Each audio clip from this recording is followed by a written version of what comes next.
मध्य प्रदेश और देश के मध्य भाग, मालवा रीजन, इंदौर सेक्शन, जिसमें मांडू, माहेश्वर, ओंकारेश्वर और इंदौर इटसेल्फ बहुत सुंदर जगह है इस मालवा की।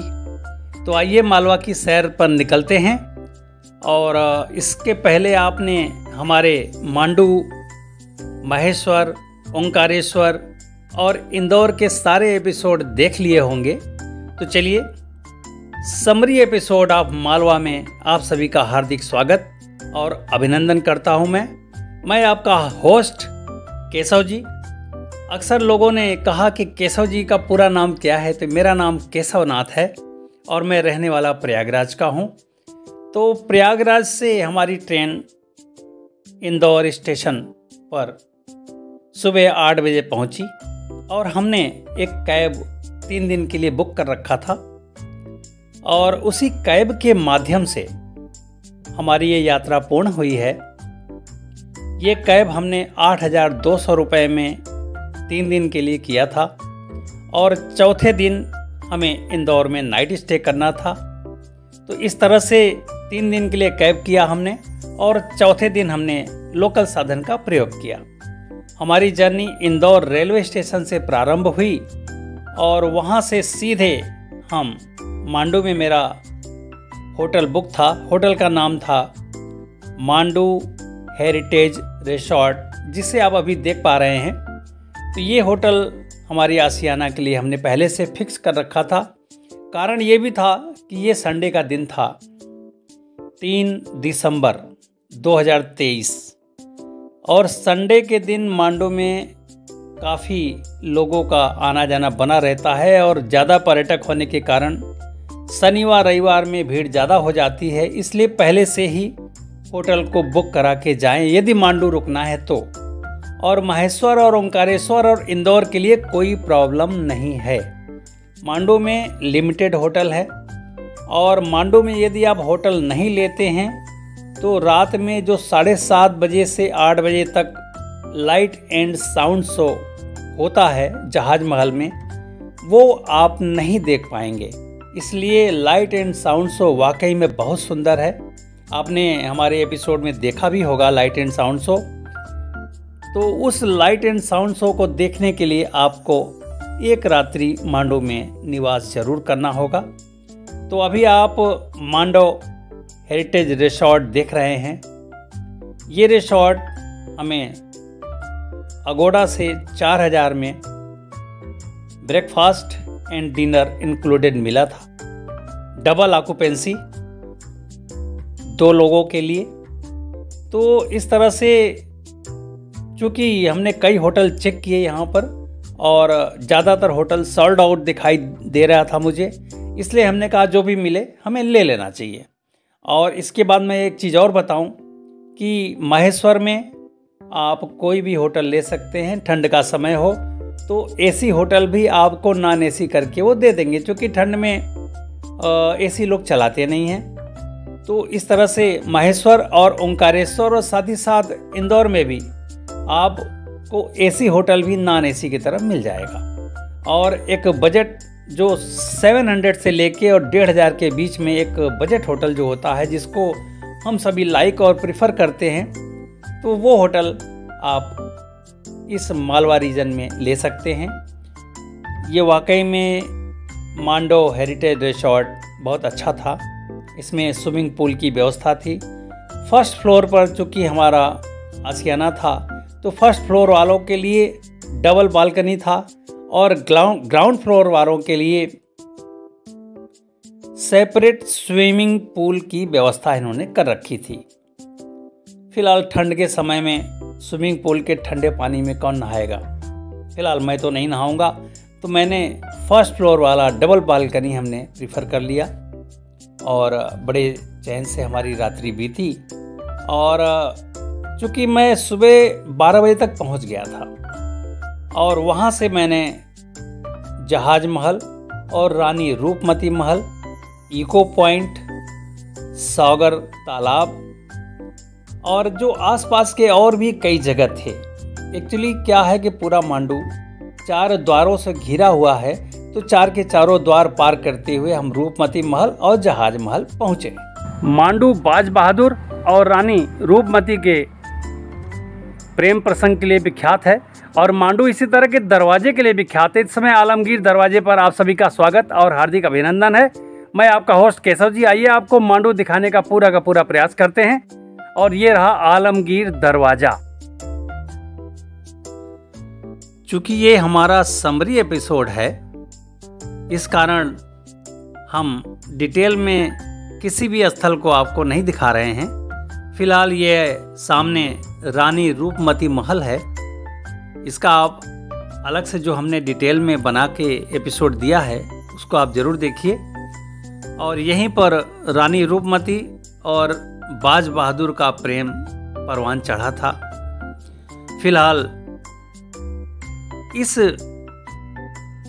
एपिसोड में हम हमेशा प्लस और माइनस की बात करते हैं। प्लस की बात यह है कि आप बेहतर होगा कि सुबह 11 बजे तक मांडू आ जाएं, ताकि मॉर्निंग टाइम से लेके और सायंकाल 8 बजे तक जितने भी मांडू के स्पॉट होंगे उसको आप बड़े आसानी से देख लेंगे।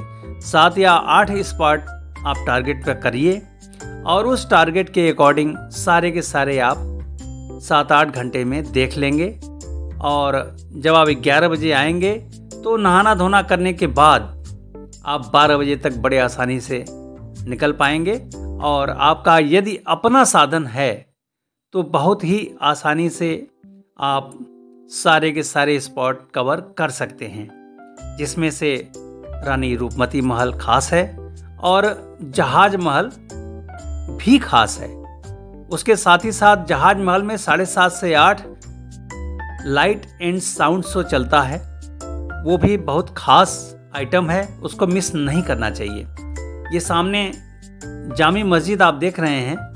मैं थोड़ा लेट हो गया। जामी मस्जिद सायंकाल 6 बजे बंद हो जाता है और मैं जब पहुंचा करीब 6:15 बज रहा था, तो ये जामी मस्जिद बंद मिला मुझे। मैंने सोचा कि जैसा कि नाम मस्जिद है तो ये रात में भी खुला रहना चाहिए, लेकिन इसमें नमाज का कार्यक्रम शायद नहीं होता है। इस कारण से जामी मस्जिद मुझे बंद मिला। और इस सभी जगहों पर प्रवेश शुल्क 25 रुपया प्रति व्यक्ति है मांडू के अंदर। तो आपको जहाँ कहीं भी आप जाएंगे तो 25 रुपया प्रति व्यक्ति आपको शुल्क देना होगा। और अभी आप जो देख रहे हैं ये काकड़ा खो।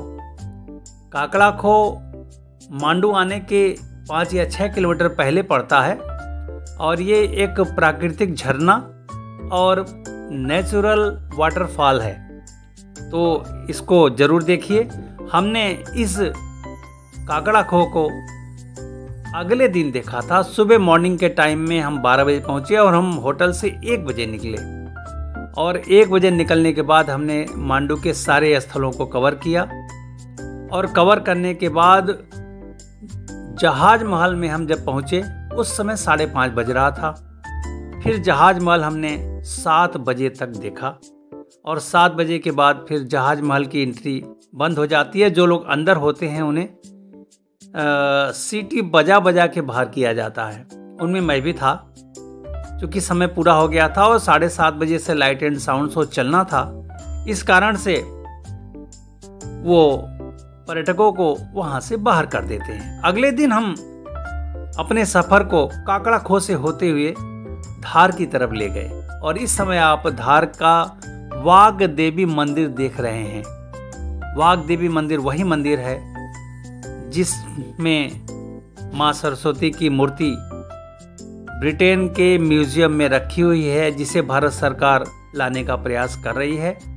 और ये स्थल मुस्लिम समुदाय के अनुयायियों द्वारा टेक ओवर किया जा चुका था, जिसे कोर्ट केस के द्वारा सनातन धर्म के श्रद्धालुओं ने प्राप्त किया। और मंगलवार के दिन यहाँ बाघ देवी की प्रतिमा के साथ पूजा पाठ होता है।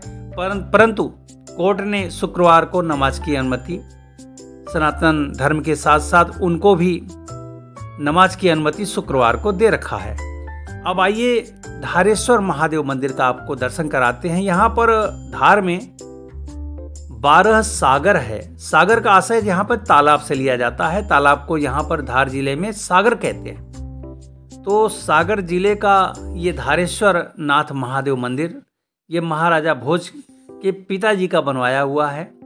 और ये अति प्राचीन शिवलिंग है।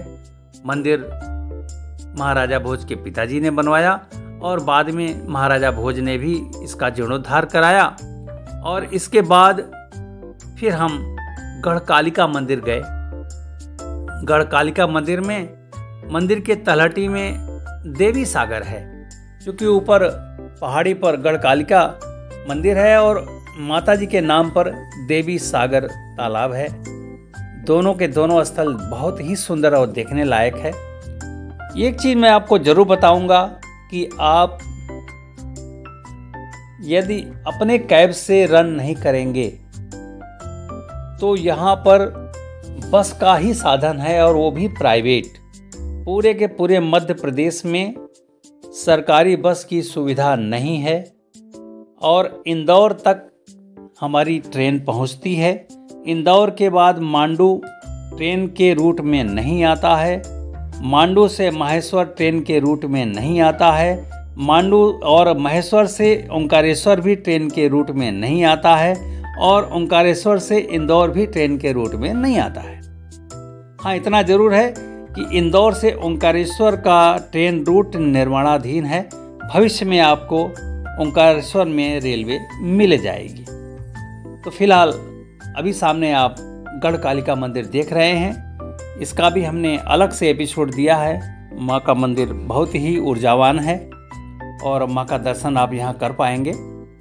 तो इस तरह से गढ़कालिका मंदिर जो 151 सीढ़ियों के द्वारा ऊपर आपको देखने को मिलेगा। उसके बाद हमने अपनी यात्रा महेश्वर की तरफ जब मोड़ा तो महेश्वर आने से पहले सहस्त्रधारा, यहाँ पर राजराजेश्वर कार्तवीर्यार्जुन सहस्त्रबाहु जी ने जल विहार के दौरान अपने सहस्त्र हाथों से मां नर्मदा के जल को रोक दिया था और जल धीरे धीरे 1000 शाखाओं में विभक्त हो गई, जो यहाँ पर छोटे छोटे पहाड़ियों में आप देख पाएंगे कि यदि जल थोड़ा ऊपर आ जाए तो एक सहस्त्र ही नहीं कई सहस्त्र जल की धाराएं यहाँ बहती नजर आएंगी। तो इस जगह का नाम है सहस्त्रधारा। तो सहस्त्रधारा राजराजेश्वर कार्तवीर्यार्जुन सहस्त्रबाहु से संबंधित है। और इसके बाद फिर हम राजराजेश्वर धाम पहुँचे। वहाँ पर राजराजेश्वर कार्तवीर्यार्जुन सहस्त्रबाहु जी जो चंद्रवंश के प्रमुख शाखा के अंतर्गत है वंश की शाखा के एक मेव प्रतिनिधि हैं। और उनकी महिमा ये है कि वो धन के देवता हैं और भगवान विष्णु के 24वें अवतार माने जाते हैं। और भगवान विष्णु के आयुध चक्र के चक्रावतार हैं वो। साथ ही साथ एक बहुत ही सुंदर बात यह है कि गुरु दत्तात्रेय के आज्ञा पाकर वो 85,000 वर्ष शासन करने के बाद इसी राजराजेश्वर धाम में जिनका नित्य वो पूजा करते थे, जिस शिवलिंग का, उसी शिवलिंग में सशरीर समाहित हो गए। राजराजेश्वर कार्तवीर्यार्जुन सहस्त्रबाहु जी का मृत्यु नहीं हुआ, वो सशरीर शिवलिंग में समाहित हो गए। और आज हम आपको जिस शिवलिंग में वो सशरीर समाहित हो गए, इस समरी एपिसोड में भी हम दिखाने की पूरी व्यवस्था करेंगे। और अभी राजराजेश्वर सहस्त्रबाहु मंदिर में हम आपको लिए चलते हैं यहाँ से, और वहाँ चलकर आप भी दर्शन करिए और मैं भी आपको दर्शन कराता हूँ राजराजेश्वर सहस्त्रबाहु कार्तवीर्यार्जुन। और दर्शन आप करते रहिए और यहाँ के जो प्लस माइनस की बातें हैं हम आपके बीच में करते रहेंगे।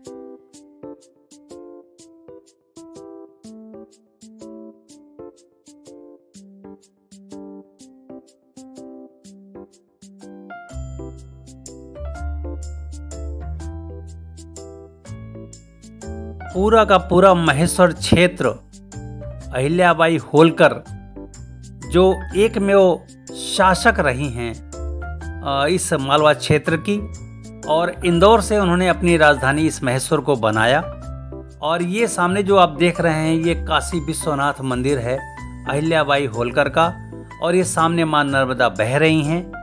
तो नर्मदा के तट पर अहिल्याबाई घाट पर बना हुआ ये काशी विश्वनाथ मंदिर, और साथ ही साथ अहिल्याबाई होलकर का बनवाया हुआ उनका निज निवास और किला, ये सीढ़ी ऊपर जो जा रहा है उनके निज निवास की ओर जा रहा है।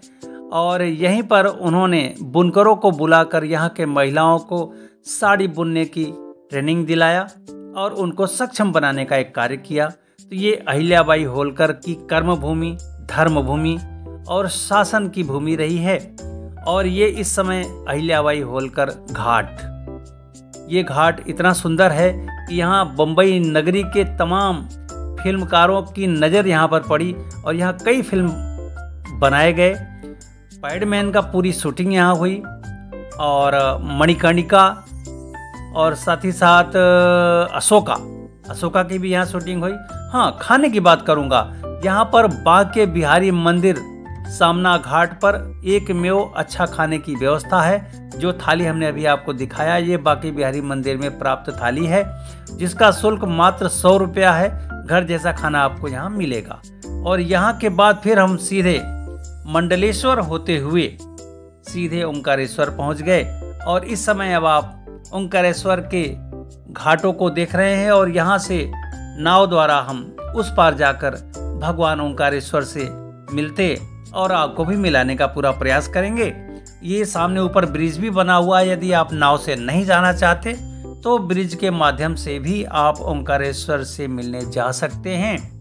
मेरा एक एडवाइस है कि आप नाव से न जाएं, क्योंकि नाव वाले आपसे लगभग 1200 रुपये से स्टार्ट करेंगे और काफ़ी नेगोशिएशन के बाद 500-600 आप सोचेंगे कि चलो दे देते हैं, और इतनी चीज़ें आपको दिखाएंगे, लेकिन कुछ भी नहीं दिखाएंगे। वो सिर्फ इस पार से उस पार का लगभग 20 मीटर की ये धारा है, और 20 मीटर वो पार कराएंगे और थोड़ा सा आपको जल विहार करा देंगे और उनके पैसे पूरे हो जाएंगे। तो इस तरह से मैं यही चाहूँगा कि घाटों का ऊपर नीचे करने से बेहतर है कि आप एक समतल भाव से आप जहाँ पे आपकी गाड़ी छोड़े वहीं से आप उसी रास्ते को पकड़िए जहाँ से ओंकारेश्वर का रास्ता जाता है, और उस ऊपर के ब्रिज से आप ओंकारेश्वर धाम तक पहुँच जाएंगे।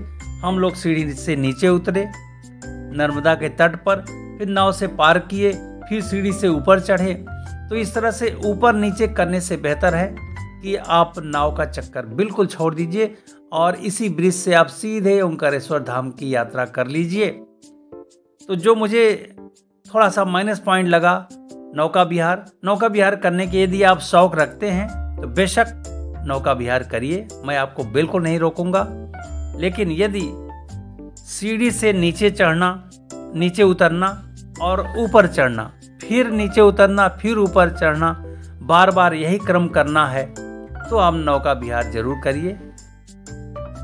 मुख्य एपिसोड ओंकारेश्वर का आप जरूर देखिएगा, वहाँ भगवान ओंकारेश्वर का दर्शन हमने कराया है। और यहाँ पर ये ममलेश्वर, ओंकारेश्वर और ममलेश्वर दोनों शिवलिंग के दर्शन करने के साथ ही ओंकारेश्वर दर्शन पूर्ण होता है। तो अभी आपने ममलेश्वर शिवलिंग का दर्शन किया, ये भी ओंकारेश्वर शिवलिंग का आधा पार्ट है और आधा पार्ट ओंकारेश्वर शिवलिंग है। आधा आधा मिलाकर दोनों पूर्ण होते हैं और यह भगवान शंकर के चौथे ज्योतिर्लिंग में आते हैं। तो इस तरह से अभी हमने ममलेश्वर भगवान का दर्शन आपको कराया और ओंकारेश्वर भगवान का दर्शन आप स्वयं ओंकारेश्वर के एपिसोड में जाकर करिए। और इसके बाद हम इंदौर आ गए और इंदौर में ये बिजासन माता का मंदिर है।